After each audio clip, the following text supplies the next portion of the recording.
It is Wednesday. It is Chai Teves. Tov Shin Ayin Tes. We are on Teres Menachem Sefer Mamorim. Tov Shin Yud Gimel. In the Mamar Vayihiyu Bnei Yisroel Bamidbar. Shabbos Parsha Shlach. We are on page Kuf Pei Beis Ois Zayin at the bottom. Based on all the explanations above, the Rebbe now returns to the beginning of the Mamar, where he asked, what was the idea of the gathering of the woods, of the wood?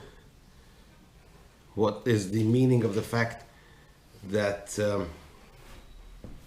it was on Shabbos? What was the meaning of the fact that it was in the desert?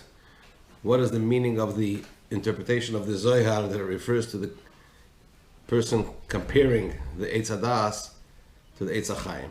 So the Rebbe ties it all in together now. Ois Zayin. Vizehu Mashakosov, page Kuf Pei Beis at the bottom. Vizehu Mashakosov, Vayihiyu Bnei Yisroel Bamidbar, Vayimtzu Ish Mekeshesh Eitzim B'Yom HaShabbos. This is the meaning of the verse, that the children of Israel were in the desert, and they found a man gathering wood on the day of Shabbos, Kibeis HaPirushim Shebezoyar, according to the two interpretations of the Zohar. HaPirush HaPoshut, Shoyim Mekeshesh Eitzim. The simple interpretation is that he was gathering wood. V'heim sha'ar eitzim.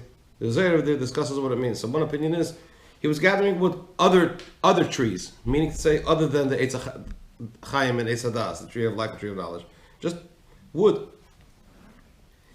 Ukepirush harachav. On the Zohar, there are notes written by Reb Chaim Vital. So on this part of the Zohar that it says that it was the other trees, what does that mean in the deeper sense? Reb Chaim Vital, who was the foremost disciple of the Arizal, says Shehem Ha'ayin Sorim. It's a reference to the 70 hosts. We discussed this in a previous Shiur, that the 70 hosts are responsible for the hashpoah, the divine energy that Hashem bestows onto the world. Right? The Rebbe is going to explain in a minute what that means. So what was he gathering? He was gathering he was uprooting, uprooting the 70 hosts. The Rebbe will explain in a minute what that means. The Alter Rebbe explains in the Hasidic discourse, where he discusses the Mekeshesh Eitzim, the gatherer of the woods, of the trees. The Alter Rebbe says there that what was the sin of the one that gathered the wood? Hainu she'eker davar megidulei. In the literal sense, what does it mean when you gather wood, when you cut wood on Shabbos, right?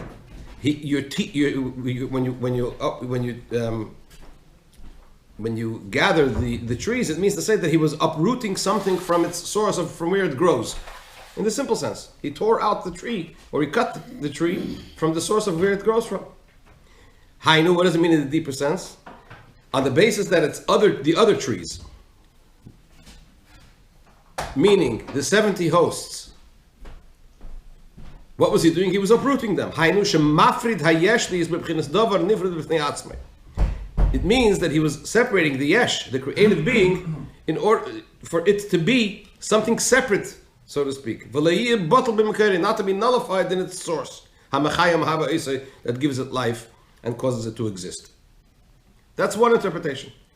He was detaching the 70 hosts from their source above, so that they should feel themselves as independent existences, as opposed to being nullified and connected to Hashem. What's the Hebrew word he uses for gathering, you said? Mekoshesh. Upirish Neisaf, an additional interpretation in the Zohar. Shehikish Eitz HaChaim Eitz Hadas, as mentioned before, he was comparing the tree of life to the tree of knowledge. Leida Eze Mehem Rav, to know which one of them is greater. Upirish B'Zorei Chama, and in Zorei Chama he explains, what does that mean? What was the problem? Shehichlit, after comparing the tree of knowledge to the tree of life, he decided She'etz Hadas Urav, that is the tree of knowledge, that's the greater of the two. Being that the service of Hashem, according to his opinion, as represented in Eitz Hadas and the tree of knowledge, is greater than the service of Hashem represented in Eitz HaChaim. These are the two interpretations. So one interpretation is that it's a reference to all other trees. In the spiritual sense, the 70 hosts. What was the sin? The sin was that he detached them from their source of godliness. The second interpretation is that he compared the Eitz Hadas to the Eitz Chaim. The source that is Mekoshesh is how does you get to detached from the word gather? When you gathering trees means he was what was the malacha? What was the prohibition? You're not allowed to tear or cut a tree on Shabbos. Right. That's what he did. I see. So what should Makoshe is also the Shiur then? So, if you remember, it's in this week's parsha, in fact. The Koishesh Teven, right? It's the idea of detaching. In fact, Rabbeinu Bechaya explains that concerning trees, the term Mekoishesh is not really appropriate. It's more appropriate to use an expression which means to cut or to detach, as far as the tree. That's Mekoishesh or Lekoishesh is more a term which is used for teven, for hay, for straw, right? But we'll see in a minute. The Rebbe addresses that as well. So these are two interpretations. One interpretation is that he detached the 70 hosts from the source, so they should feel themselves as separate. So the trees is a reference to the 70 hosts. The second interpretation is that it's the Eitz Hadas and the Eitz Chaim, and he compared the two to see which one is greater. And the sin was that he decided that the Eitz Hadas, the service of Hashem represented in the tree of knowledge, is the greater of the two. How did he learn out that second one that he decided that? That's what the Zohar says. Just what That's how the Zohar explains it. Okay, fair. Ubeis Pirushim Elu, these two interpretations are associated one to another. They're not separate. They have a connection. Why? Through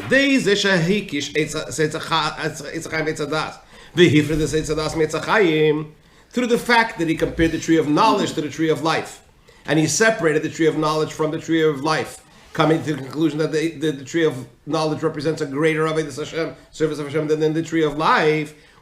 What does that mean in the deeper sense? As explained at length earlier. That the service of Hashem is limited. And in the divine attributes above, it means he separated the attribute of Malchus, which is the tree of knowledge, from Ze'er Ampin, from the 6 Midas, which is the tree of life. As Rabbeinu Bechaya explains, he focuses on the word Mekoishesh, which seems to be. Why is do we cover that? Why is Malchus the tree of knowledge? Do we cover that? Should we start? You want to start 17 Shiur again? All right. So, as Bnei Yisroel explains, that Mekoishesh, being that the word Mekoishesh is not really appropriate for trees, and the Torah nevertheless chooses this word, it must mean that there's something in the word of Mekoishesh which is especially relevant to our scenario. And he says, Mekoishesh, who is a combination of two words, Mikav Sheish, from the line of the 6. What's the 6? The 6 Midas. The 6 Midas, as the Rebbe explains over here, is a reference to the Eitz Chaim. So what did he do? He separated the Eitz Hadas, Mikav Sheish, from the line of the 6, from the 6 Midas. The 6 divine attributes. What does that mean? He caused separation in the 6 extremities above. What does that mean? It's a synonym for the 6 Midas, Bechinas Zo, the level of Ze'er Ampin, the 6 Midas of Atzilus, Hainu. What does that mean in the Hasidic terms, in terminology of Hasidus? Shalayumshach bechinas Malchus bechinas Tiferes. When Malchus, the Eitz Hadas, the tree of knowledge, is connected to the 6 Midas, the 6 divine attributes, then the 6 divine attributes bestow and transmit to Malchus what they contain. Specifically, we're talking about Tiferes, the middle line, Hakel Shishaktavis, which includes all the 6 extremities. So we know that the middle line has also a special connection to Keser, to the crown, which is beyond the 10 divine attributes. As it says, the internal line, the central line, goes all the way from the top to the bottom. So through the fact that he separated Malchus from the 6 Midas, he caused separation between them, right? through this, Nasagam in Abeis, that brought about the second point, the second interpretation. The first interpretation is he separated Malchus from Zeir Anpin, Malchus from the 6 Midas. What happened? He caused Malchus to have a feeling of yeshus, so to speak, separation from godliness. If it's connected to the 6 Midas, particularly Tif Eres, the middle line, which is connected to the Ein stuff, which is even beyond the 10 divine attributes, then Malchus is bottled. Is nullified. But if you cause that separation, then it's the Medida Bagbala, it's outward focused, it's limited, and therefore it causes yeshus. That brought about the second point. Nowadays in Nasa Gamin in Abeis, through this also came about the second interpretation. He caused separation from the created yesh from its source. Add to the extent to the extent that he actually physically, in the simple sense, gathered wood on Shabbos, did a malacha on Shabbos, where he cut wood or tore wood from its root on Shabbos in the simple sense. Why? That's the idea of yeshus in the practical sense. When one is mechal Shabbos, when somebody desecrates the Shabbos, it means that one is detached from godliness because he doesn't recognize Hashem, who said you should not do it on Shabbos. Why specifically Shabbos? The Rebbe asked in the beginning of the Mamar, why does he emphasize that it was on Shabbos? Because what happens on Shabbos? B'Shabbos Aliyas Malchus. On Shabbos, Malchus, the divine attribute of Malchus, the lowest rises up. When specifically it starts at Kabbalah Shabbos, when we say Ona B'Choyach, every time there is an Aliyah of Malchus to the higher attributes, Aliyas Eilamis, it says we say Ona B'Choyach because that's the Shem, it's the name of Membeis, which assists or allows in this Aliyah of elevation of Malchus. So what happened? On Shabbos, even the created beings feel this elevation of Malchus into the higher spheres because they become more bottled, nullified to godliness. The whole point of Shabbos is to draw down this bittul, this nullification of Shabbos, when Malchus goes up into the 6 Midas, to draw that down into the weekday as well. So even when we are involved in mundane matters, when we do all the malachas and so on and so forth, we should feel the godliness. What did he do? That's why the pasuk emphasizes that he did it specifically on Shabbos. What's the novelty about this? Imagine he tore trees on Shabbos. Who? Meaning to say the Gambiyam Shabbos. Even on Shabbos, when one should certainly feel the bittul of Malchus to the 10 spheres, to the 6 spheres, to Zoh. Why? Because on Shabbos Malchus goes up, rises up. Even on Shabbos he was Mekadosh. Even on Shabbos he didn't feel this bittul. He caused this yeshus. This is also when the pasuk emphasizes the Jewish people were in the desert. Of course they were in the desert. Why does the pasuk have to emphasize that they were in the desert? There's a dispute, a difference of opinion. When did the story actually happen? Did the story of the Mekeshesh Eitzim, the gatherer of the wood, happen in the beginning? Rashi says that the problem was that they only kept one Shabbos, and already the second Shabbos they violated. So when was that according to Rashi? In the beginning of the 40 years. Tosfos, as he brings from the Gemara Baba Kama and Tosfos, and the Ramban also says that it was at the end. It was just before they went into Eretz Yisrael, and that's why. And who was the Mekoshesh? It was Slavchot, and that's why the daughters came and said. That's why it wasn't sure whether they're going to get a part in Eretz Yisrael, etc., etc., etc. So there are two opinions. So one opinion is that it happened before the giving of the Torah. Right? Because if you know, remember, the mitzvah of Shabbos was given before the Torah. It was given in Morah, right? According to the second opinion, when did it happen? After the giving of the Torah. Everybody agrees, however, that the desert is the place where Torah was given. So what does that mean? The desert is a place where Torah is given, despite the fact that they were in a location where the Torah was ultimately given. Irrespective of whether the actual story happened before or after the giving of the Torah.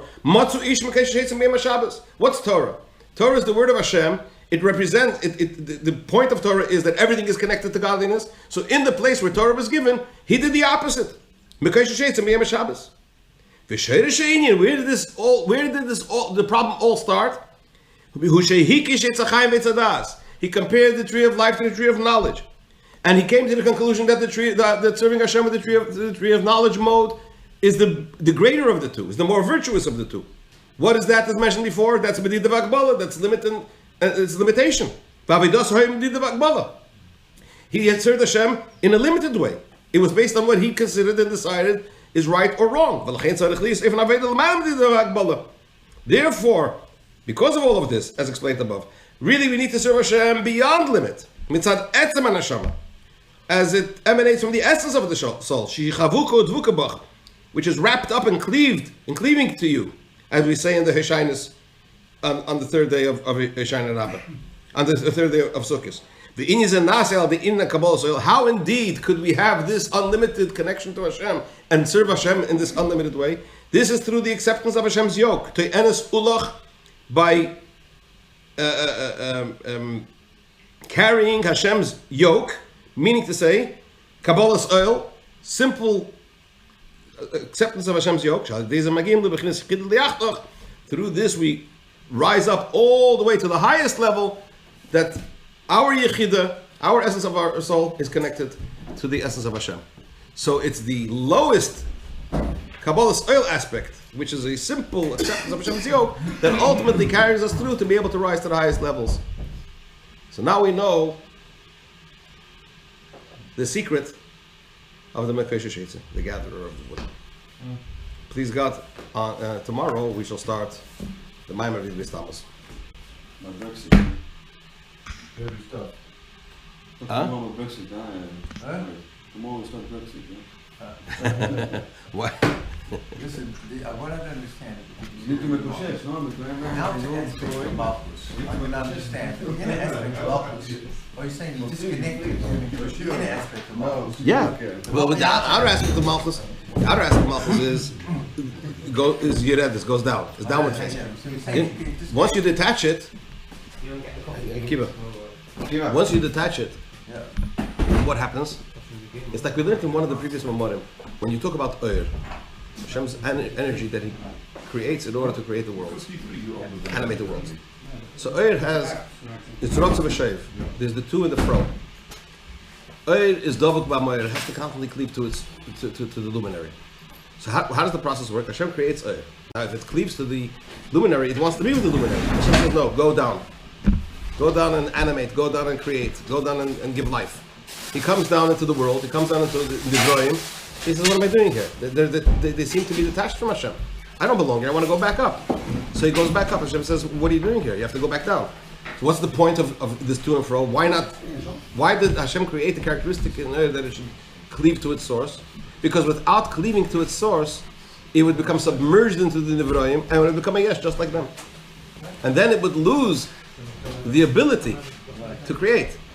It would lose so the whole system operates on the one hand, outward looking, downward looking, yesh, but at the same time, the vital necessity for there always to remain that connection. So Malchus, even though it's Yeredis, as we said before, Yeredis, the Rebbe said it goes into the lowest levels, but it always must retain its connection to that which is above. Otherwise, and the answer to why he was not allowed to take Shabbat Tzachayim until Shabbos, because in Shabbos you would be able to discern from the Eitz Hadas he wasn't allowed to take before Shabbos. Why? Because Shabbos is the idea of the Aliyah. What's Shabbos? Shabbos is where Malchus goes up and connects to the six Midas. That's the idea of the Eitz Hadas, connecting to the Eitz Tzachayim. So he needed to wait until Shabbos. If he would have done that, that's the system. In Kabbalah it says even more. He wanted to connect Malchus straight to Bina. To override Zoh. He said, but that's a problem because then Malchus doesn't have a full parzuf. It's immature. It can't handle it. It needs to have that connection to Zoh in order to be able to receive it in a proper way, and through that also receive the levels that are even beyond the 10 spheres. If you short circuit the system and you take Zoh out of the equation, never existence. Never existence by yourself. yeah, okay. So, but there's a method as it receives from Zoh, there's a method as it receives from Bina, But the bottom line is I think I understand that the rabbi explained about the Shabbat. So I think I get the point, like, because if they didn't receive the Torah yet, in one opinion, they did. They did in Shabbat. But Shabbat they had. There is one they added before Shabbat. No, but Shabbat they received. Shabbat they received in Morah. Yeah, but Before Matan Torah they received it. They received the mitzvah to keep Shabbos before Matan Torah. In Morah. Shom Som Chek Le Chek Bishop Shom Niso. So they kept that Shabbos. But then immediately so when did this happen? On the second Shabbos. After they received the mitzvah. According to the opinion it says that it was that they kept only one Shabbos. And then he violated Shabbos.